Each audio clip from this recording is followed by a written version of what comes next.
બે 2027 કેમ થાય કાકા?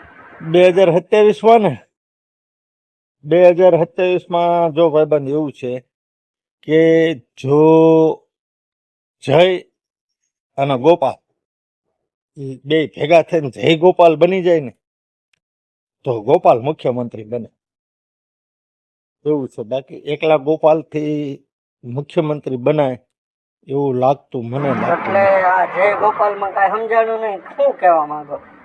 જય ગોપાલ એટલે જયેશ રાદડિયા અને ગોપાલ ઈપાળે.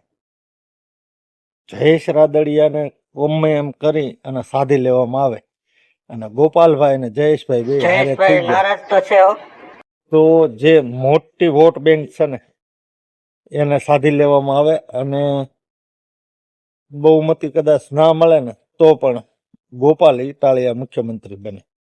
જયેશ રાદડિયાને એના કદ પ્રમાણે પદ તો મળ્યું નથી, પણ બહુ અઘરું છે કાકા. હું ક્યાં કઉ છું કે ઈ બે ભેગા થઈ જવાના છે. આ તો આપણે અનુમાન લગાડવી કે જો એવું થાય તોની વાત છે. બાકી એકલા ગોપાલભાઈ થી તો હજી 2027 વાર છે. જોકે ઘણા લોકો તો એવું ઈચ્છી રહ્યા છે કે મુખ્યમંત્રી ભાઈ છે ને એ ઇટાલિયા જેવો હોવો જોઈએ, મેન્ટલી સ્ટ્રોંગ. હા, એ પછી માસ્તર મારે નહીં, ભણાવે નહીં, મૃદુ અને મક્કમ ન હાલે. બરોબર, સ્ટ્રોંગ હોવો જોઈએ, પોતે ડિસિઝન લઈ શકે અને લોકોના કામ કરી શકે એવા મુખ્યમંત્રીની અત્યારે ગુજરાતને જરૂર છે. અને એના માટે ગોપાલ ઇટાલિયા એકદમ ફિટ બેહે. એટલે જોઈશી 2027ની ચૂંટણી આવે શું થાય છે. બાકી ખરાખરીના ખેલ તો આ વખતે થશે ને થશે. 110%. કારણ કે ઓલું આંકડે મધ ને માખી વગરનું લઈ નેસવી અને પી જતા હતા પીવા વાળા, એવું આ વખતે નહીં. આ વખતે મધ ખાવા માટે થઈને છે ને બહુ મહેનત કરવી પડશે. અને એ પણ એવી મહેનત કે તમે વિચાર્યું પણ ન હોય એવી ટક્કર આ વખતે ધબધબાટે ધમધમાટે બોલવાની છે ટૂંકમાં 2027ની ચૂંટણી.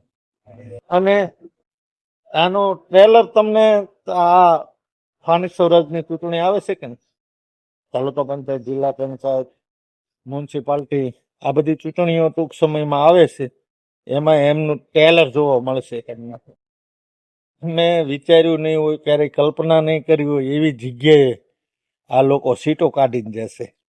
અને એટલી બધી સીટો કાઢીને જશે કે આ જે શાસક પક્ષ વાળા છે ને એ વિચારમાં પડી જાય કે હા બેટા આ કઈ રીતે સીટો બની હોય.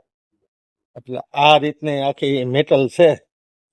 એટલે તૈયાર રહેજો 2027માં ધમધમાટી ધબધબાટી બોલવાની છે.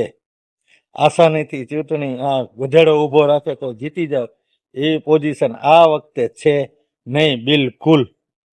કારણ કે ગોપાલ તો મેદાનમાં પડ્યો જ છે અને હવે એને ગોપાલને હારે જય ભળી જાય તો હોનામાં સુગંધ ભળી જાય. જય ગોપાલ બે ભેગા થઈ જાય તો પછી કાંઈ ઘટે નહીં. તમને કેમ મારી વાત લાગી? સાચી લાગી હોય કોમેન્ટ કરજો, અને મારી કાંઈ ભૂલ થતી હોય તો પણ કોમેન્ટ કરીને મને સલાહ આપજો. જય હિન્દ, જય માતા.